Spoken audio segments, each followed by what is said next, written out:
Mga kapuso, ipinagdiriwang ang International Earth Day ngayong araw. Iba't ibang aktibidad ang nakalatag dito sa bansa bilang pakikibahagi sa nasabing selebrasyon. Mula sa Quezon City, may live report si Haji Rieta. Haji.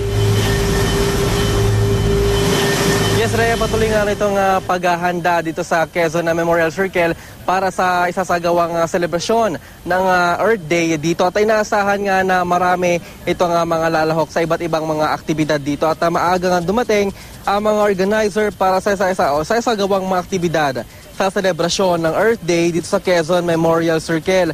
Nagtayo sila ng malaking stage sa gitna na may malaking electronic screen din. May mga polis din na nakakalal sa lugar para naman natiyakin ang seguridad sa loob ng QC Circle habang isinasagawa ang mga aktibidad mamaya. At isa nga sa mga gagawin ay ang lakad para sa kalikasan kung saan ay inaasahang nasa 3,000 ang dadalo. At pagkatapos nga ay mayroong gagawing mini-concert at yung inaantay ay magsasalita rin ang mga taga-DNR ukol naman sa annual State of the Nature. Ito yung paglalahad kung ano ang kalagayan ngayon ng ating kalikasan. Meron tayong tinatawag na Earth Day Main Event.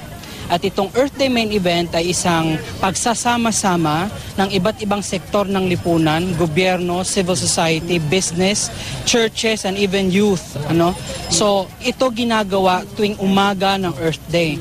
Kasi ang Earth Day hindi lang naman pang DENR, kundi pang kalahatan. Lahat tayo na nandito sa ibabaw ng planeta na Earth, dapat magsama-sama, tulong-tulong tayong mag-save ng Mother Earth.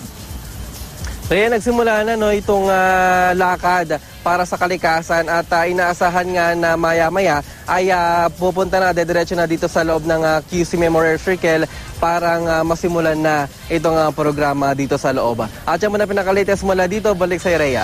Maraming salamat, Haji Rieta.